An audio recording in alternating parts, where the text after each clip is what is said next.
The year was 1876. As the sun bled its final light across the vast Dakota territory, a man's desperate journey would forge an unexpected path between two worlds. The bullet tore through Joshua Blackwood's side with a searing heat that dropped him from his horse. Blood spread across his white cotton shirt like spilled wine on linen, darkening with each labored breath. His vision blurred as he clutched the wound, his knuckles whitening around the saddle horn as his mount, spooked by the gunshot, galloped wildly across the golden prairie. "Damn you, Hollister," Joshua rasped, his voice barely carrying above the wind that swept across the endless sea of grass. The last thing he saw was his horse disappearing into the distance, carrying with it his canteen, his supplies, and his last hope of survival. His former business partner's betrayal burned more than the bullet hole in his side. They'd been searching for gold in the Black Hills, sacred Lakota land, when greed had consumed Hollister. "Should have known," Joshua whispered as consciousness slipped away, the taste of copper filling his mouth. The earth beneath him felt suddenly warm, almost comforting, as though ready to claim him. His eyelids grew heavy, and the vast Dakota sky above him, painted in strokes of orange, purple, and deepening blue, began to fade. This is how I die, he thought. Not with glory, but bleeding out alone on stolen land. Night descended, and with it came the wolves. Joshua could hear their distant howls, beckoning him toward the next world. He had never considered himself religious, but in that moment, as his life ebbed away into the thirsty earth, he found himself whispering fragments of half-remembered prayers from his childhood. A cool hand pressed against his forehead. Joshua's eyes fluttered open, his vision swimming with shadows and starlight. A face hovered above him, a young woman with obsidian eyes that reflected the moonlight. Her long black hair, adorned with small beads that caught the faint light, cascaded over her shoulders as she bent to examine his wound. Behind her stood two men on horseback, their expressions unreadable in the darkness. They spoke in a language Joshua didn't understand. Lakota. The woman responded, her voice melodic but firm. "Rest," she said to him in perfect though accented English. "You are found." Joshua tried to speak, to thank her, but blackness claimed him once more. Dreams and reality blurred for days. Joshua drifted through fever dreams of gunshots, gold nuggets slipping through his fingers like water, and his partner's laughing face as he rode away, leaving Joshua to die. Throughout it all, cool hands touched his brow, and a soft voice whispered words in a language both foreign and strangely comforting. When consciousness finally returned fully, Joshua found himself lying on a bed of soft furs in a teepee. The air was thick with the scent of herbs and smoke. He tried to sit up, only to be halted by a sharp pain that lanced through his side. A gentle hand pressed against his shoulder. "Be still, Wasichu," came a female voice. "The spirits have not yet decided if you will stay among the living." Joshua turned his head to find the same woman who had discovered him on the prairie. In the filtered daylight that streamed through the teepee's opening, he could see her clearly for the first time. She was perhaps 20 summers old, with high cheekbones, intelligent eyes, and a quiet dignity that commanded respect. "My name is Wikapi," she said, offering him a small wooden cup filled with a bitter-smelling liquid. "It means star in your tongue." "Wikapi," Joshua repeated, the name feeling foreign yet beautiful on his lips. "I'm Joshua Blackwood." His voice was a ragged whisper, his throat parched from days of fever. "Drink, Joshua Blackwood," she instructed, helping him raise his head. "This will ease your pain and help your body fight the poison that is set in your blood." He drank, grimacing at the bitter taste. "Why did you save me?" he asked, searching her eyes for answers. "Your people have every reason to hate men like me." Wikapi's expression remained serene, but something flickered in her dark eyes, a sadness perhaps, or wisdom beyond her years. "I am a healer, like my father before me," she explained, her voice soft but unwavering. "We do not turn away from those in need, even those who may be enemies. Besides," a small smile touched her lips, "you were hardly a threat, bleeding into the earth, as you were." Joshua attempted a weak smile in return. "I owe you my life." "You owe the spirits who guided us to you," she corrected him, rising gracefully to her feet. "Rest now. My father will want to speak with you when you have more strength." As she slipped out of the teepee, Joshua's gaze followed her, a strange feeling stirring in his chest, something beyond gratitude, something he wasn't ready to name. Days passed as Joshua slowly regained his strength. He learned that he was in a Lakota encampment near the base of what white settlers called the Black Hills, Pahasuppa to the Lakota, sacred land being desecrated by gold-hungry prospectors like himself. The irony wasn't lost on him. Wikapi visited him several times daily, changing his bandages and bringing him food and medicine. Her father, Mapia Red Cloud, was not the famous war chief as Joshua had initially assumed, but a respected medicine man who shared his name with the great leader. He was a stern, quiet man who watched Joshua with eyes that seemed to peer into his very soul. "Your daughter saved my life," Joshua said to him one evening, as the older man examined his healing wound. "Wikapi has a gift," Mapia replied in careful English. "She sees what others cannot. She said your spirit was not ready to journey to the other side." His weathered fingers probed gently around the wound. "You heal well for a Wasichu." Joshua had learned that Wasichu meant white man, though it carried deeper connotations, one who takes the fat, who is greedy. "I want to thank your people for your kindness," Joshua said, struggling to sit up straighter. "When I'm well enough to travel, I'll return to Deadwood and what?" The medicine man's voice was quiet but sharp. "Bring more Wasichu to steal from our sacred mountains, to kill our warriors and drive away the buffalo." His dark eyes held Joshua's. "Gold has poisoned the hearts of your people more effectively than any weapon could." Shame colored Joshua's cheeks. He had come west seeking fortune, never considering whose land he was invading,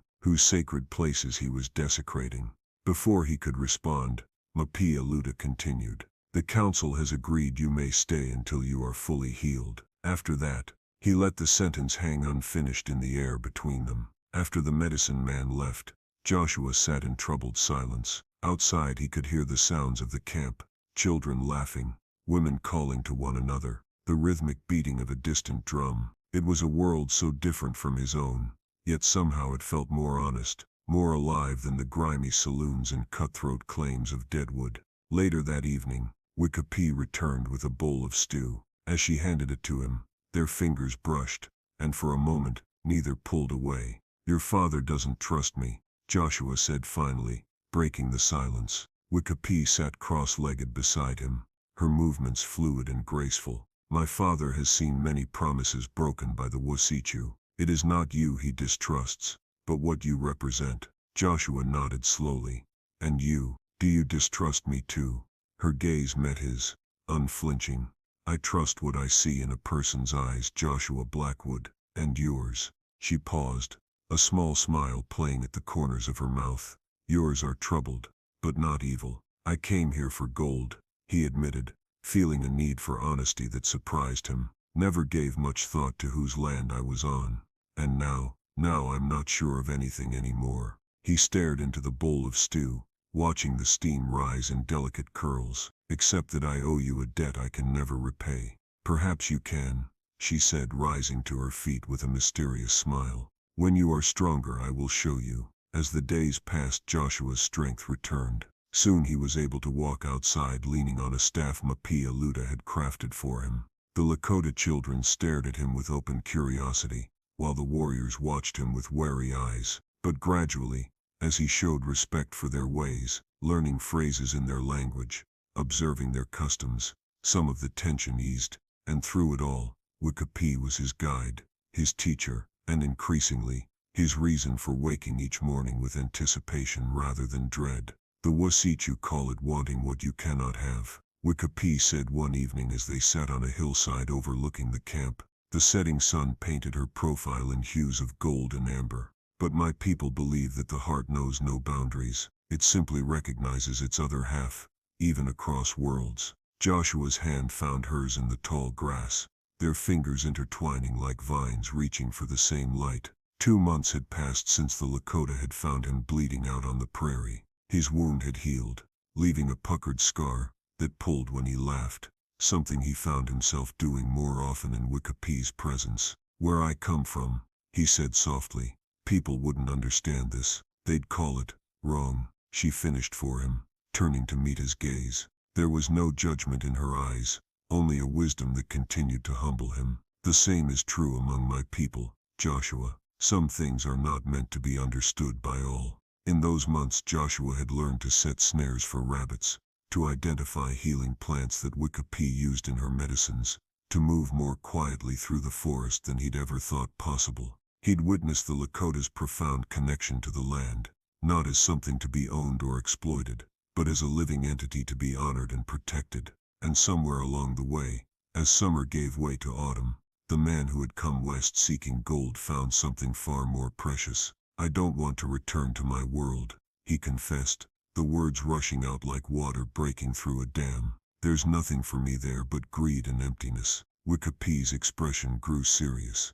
You speak from the heart, but such decisions should not be made lightly. To stay would mean giving up everything you know. My father and the council would require proof of your commitment. Anything, Joshua said without hesitation. Her hand tightened around his. The hunting party returns tomorrow. Go with them the next time they ride out. Show them you can contribute to the tribe, that you respect our ways. What Wicca didn't say, what she didn't need to say, was that not everyone in the tribe shared her father's measured tolerance of the Wasichu in their midst. Akecheta, a proud warrior whose brother had been killed by white soldiers, made no secret of his desire to see Joshua gone, or dead. The following morning, Joshua stood with Wicca at the edge of the camp as the hunting party returned with several deer slung across their horses. Among them was Akecheta, whose dark gaze locked with Joshua's. The warrior dismounted in one fluid motion, and approached them, his hand resting casually on the knife at his belt.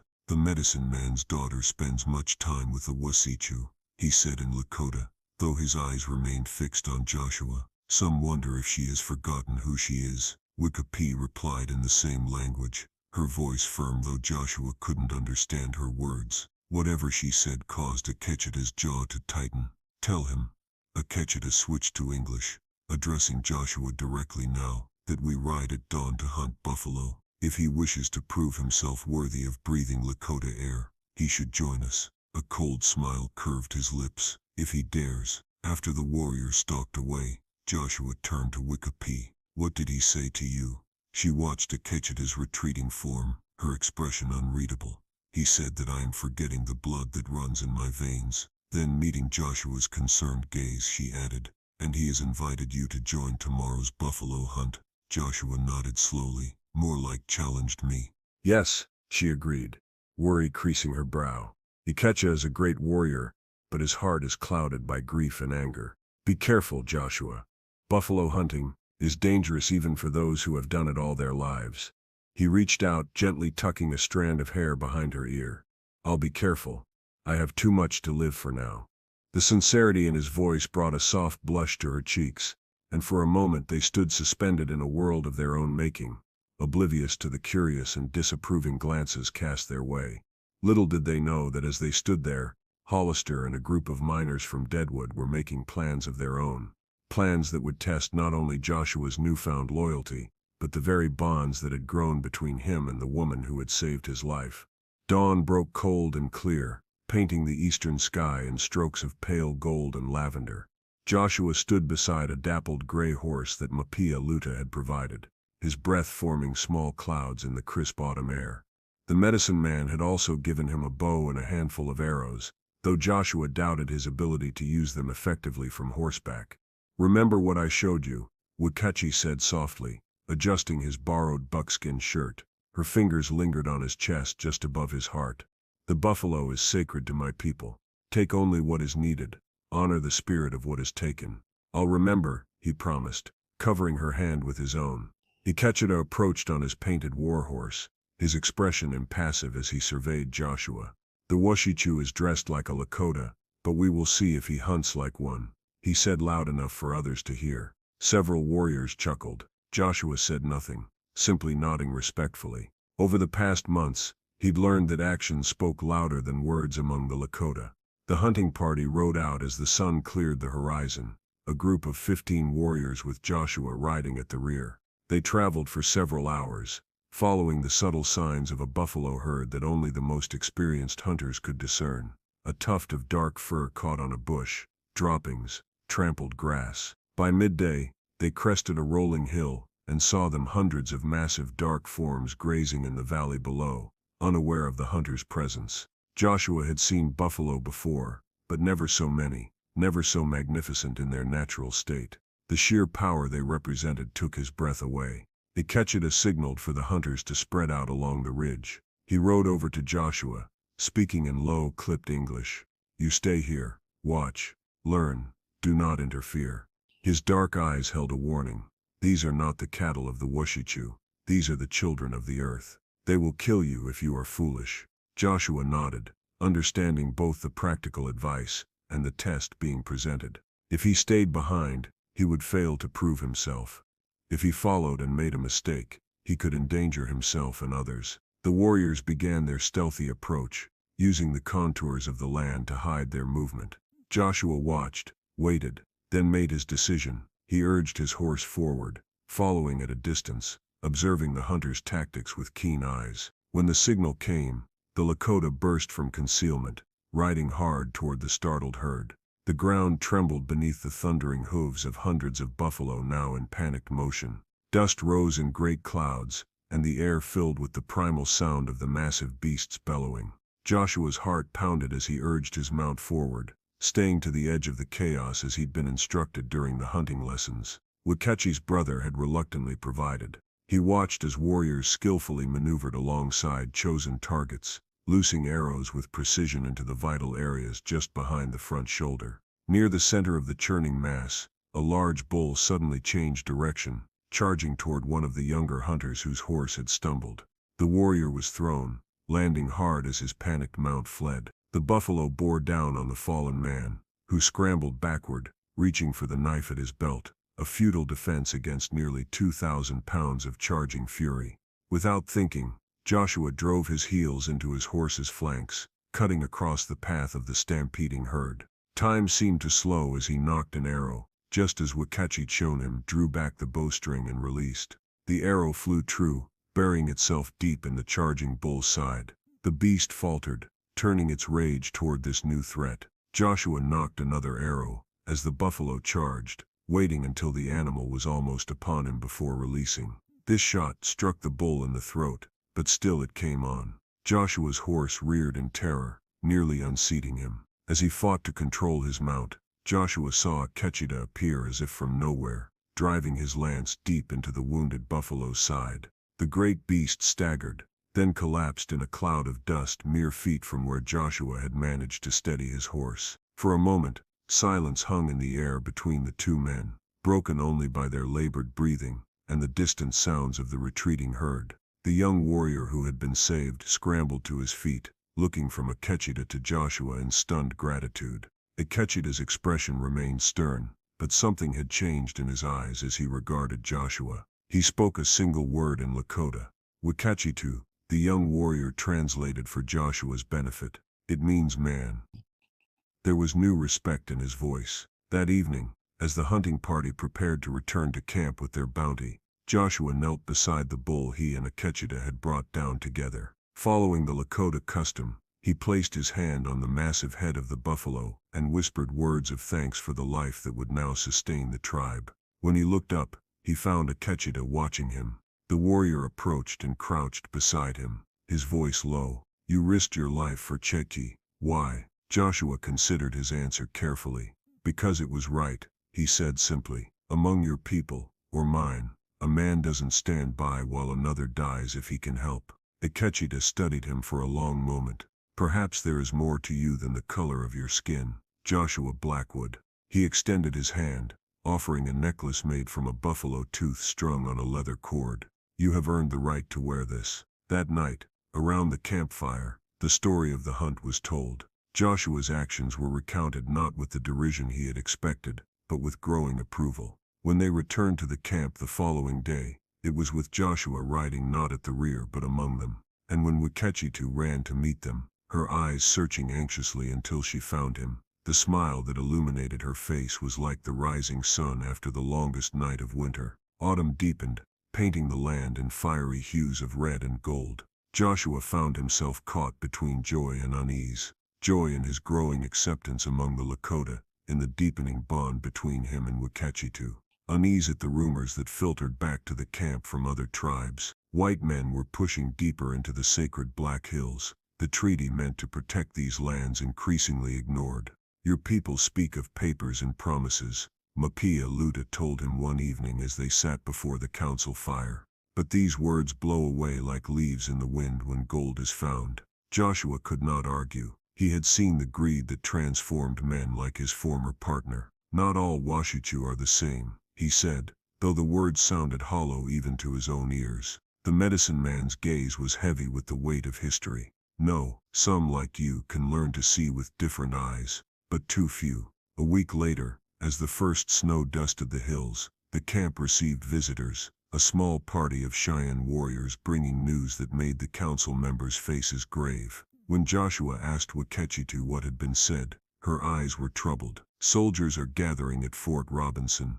There is talk of forcing all free bands onto the reservation before winter sets in. She hesitated. And there are stories of a Washichu who shows your likeness to anyone who will look, offering gold for information.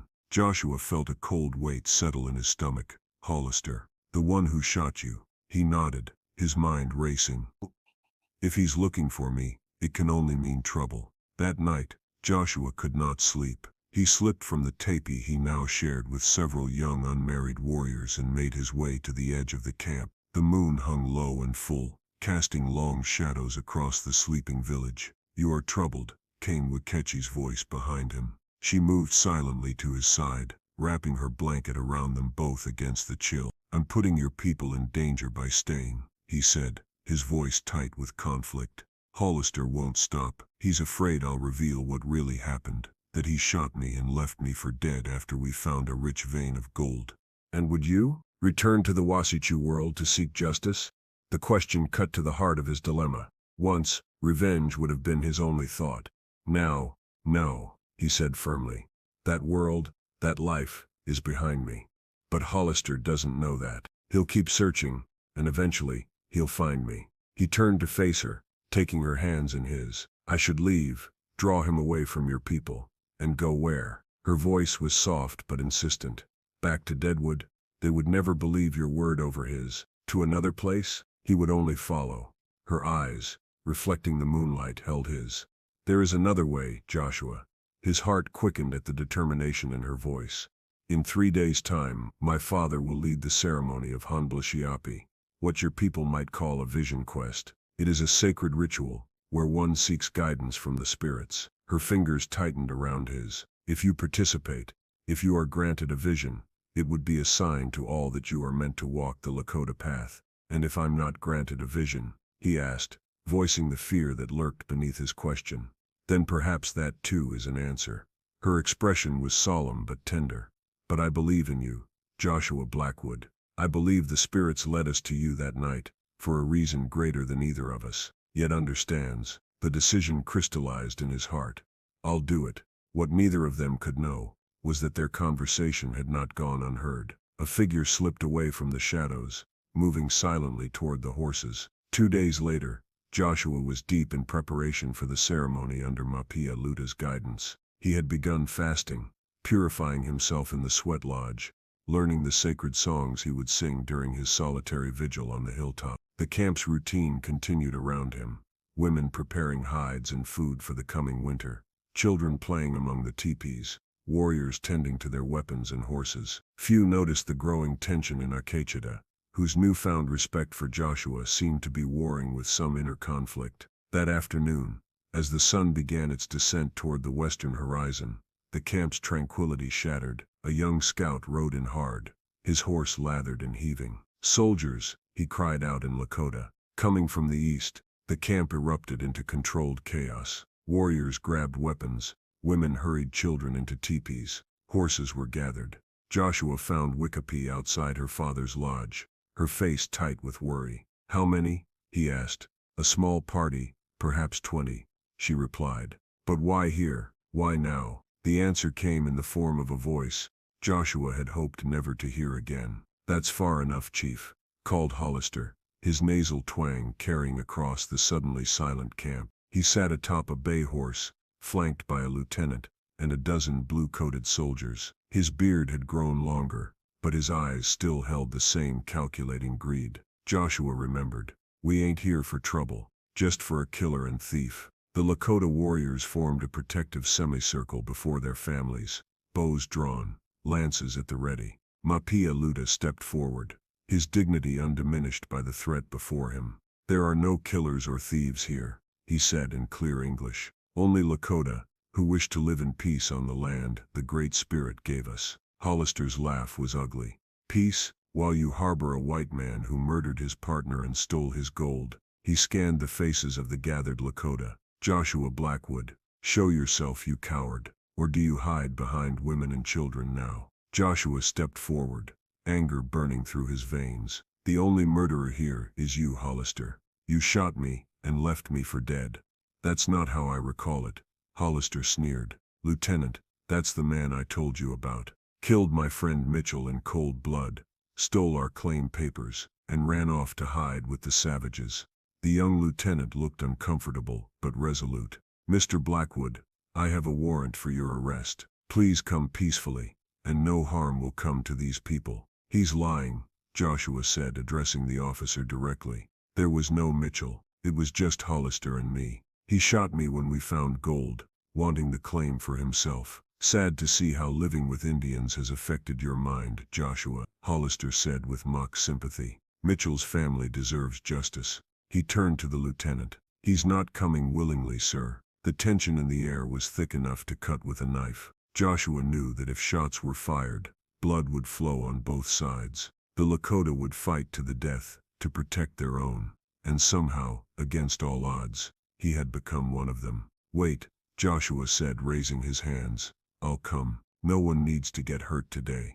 Joshua, no. Wikipe moved to his side, clutching his arm. He turned to her, his voice low and urgent. Trust me, I can't let people die because of Hollister's lies. A wise decision, the lieutenant said, visibly relieved. You'll get a fair trial in Deadwood. Fair? Joshua laughed bitterly. With Hollister's gold buying witnesses and judges. We both know how this ends, Lieutenant.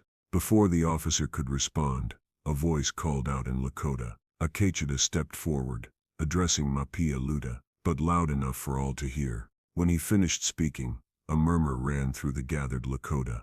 What's he saying? The lieutenant demanded nervously. Mapia Luta's face was grave as he turned to Joshua. Akecheta says he followed you 2 nights ago. He heard you confess to finding gold with this man, and to fleeing, rather than facing white man's justice. The betrayal hit Joshua like a physical blow. He stared at Akecheta, whose expression remained impassive. That's not what happened, Joshua protested, switching to the Lakota language he'd worked so hard to learn. I said Hollister shot me after we found gold. He left me to die, but doubt had been cast. He could see it in the faces of some of the warriors who had only recently begun to accept him. Looks like even your Indian friends know you're lying, Hollister said smugly. Let's go, Joshua. Time to pay for your crimes. Joshua looked at Wikipe, whose eyes shone with unshed tears and unwavering belief. Then at Mapia Luta, whose expression was unreadable. Finally, at Akecheta, whose gaze now held something complex, regret mingled with resolve. With a heavy heart, Joshua walked toward the soldiers. I'll be back, he said to Wikipe, in Lakota. I promise, I'll hold you to that, Washachu, she replied, forcing a smile through her tears. As the soldiers bound his hands and placed him on a spare mount, Joshua caught Akecheta's eye one last time. In that moment, a silent communication passed between them. Not forgiveness, not yet, but perhaps the seed of understanding. What the warrior could not have known was that in betraying Joshua, he had unwittingly set in motion events that would test not only the white man's commitment to his newfound people, but the very future of the Lakota themselves. The Deadwood jail stank of unwashed bodies, stale whiskey, and despair. Joshua sat on a narrow cot, his back against the cold stone wall, listening to the revelry that spilled from the saloons into the muddy streets outside. 3 days had passed since Hollister and the soldiers had brought him back in chains, parading him through town like a trophy. The townspeople had jeered, spat, called him Injun lover, and worse. News of a white man, going native, had spread like wildfire, overshadowing even Hollister's fabricated murder charges. In their eyes, Joshua had committed the greater sin, turning his back on his own kind to live among savages. Sheriff Donovan, a grizzled veteran of countless frontier skirmishes, paused outside the cell, keys jangling at his belt. "Got a visitor," he said gruffly. "Though why a man of God wants to waste time on the likes of you is beyond me." The cell door creaked open to admit a thin man in a black coat, clutching a worn Bible. Reverend Thomas Wells was younger than Joshua had expected, with earnest eyes and a nervous habit of adjusting his wire-rimmed spectacles. "I'll be right outside, Reverend," Donovan said. "Holler if this savage gives you any trouble." When they were alone, Wells pulled up a three-legged stool and sat facing Joshua. "Mr. Blackwood, I'm here to offer spiritual comfort in your time of need." Joshua almost laughed. "No offense, Reverend, but I'm past the point where words from that book can help me." "Perhaps," Wells conceded with surprising candor, "but I'm also here because," he lowered his voice, glancing toward the door, "I believe you may be innocent of the charges against you."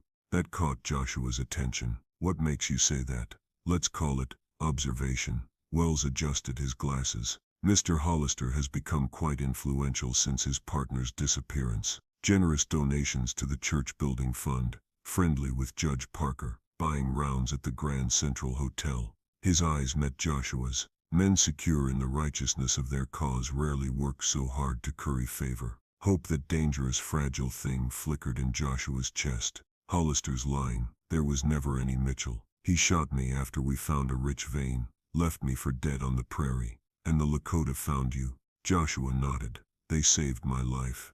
"And you stayed with them, willingly?" It wasn't quite a question. "Yes." "May I ask why?" There was genuine curiosity in the Reverend's voice. Joshua considered his answer carefully. "I found something there I never knew I was looking for. A people who understand that a man's worth isn't measured by what he owns, but by his honor, his courage, his connection to the world around him." His voice softened. "And I found someone who saw me, truly saw me, without judgment." Understanding dawned in Wells's eyes. "The rumors are true then. You fell in love with a Lakota woman. Her name is Wickapi," Joshua said, a hint of defiance in his tone. "And yes, I love her." The Reverend was silent for a moment, his expression thoughtful rather than condemning. "Your trial is set for tomorrow. Judge Parker is known for his expediency. Hollister has 3 witnesses prepared to swear this Mitchell existed, and that you killed him." He leaned forward. "Without contradicting evidence, you'll hang by sundown." "Then I'll hang," Joshua said, resignation settling over him like a shroud. "Because there is no Mitchell, which means there's no evidence to find. Unless," Wells hesitated, "unless Hollister himself could be made to reveal the truth." Before Joshua could question him further, the cell door opened. Sheriff Donovan jerked his thumb toward the exit. "Time's up, Reverend." Wells stood, pressing his Bible into Joshua's hands. "Consider this, Mr. Blackwood. Even in the darkest hour, salvation may come from unexpected quarters." That night, unable to sleep, Joshua thumbed through the Bible the Reverend had left. A folded slip of paper fluttered to the floor. Opening it, he found a hastily scrawled message. "Courage. Friends are working on your behalf. Be ready."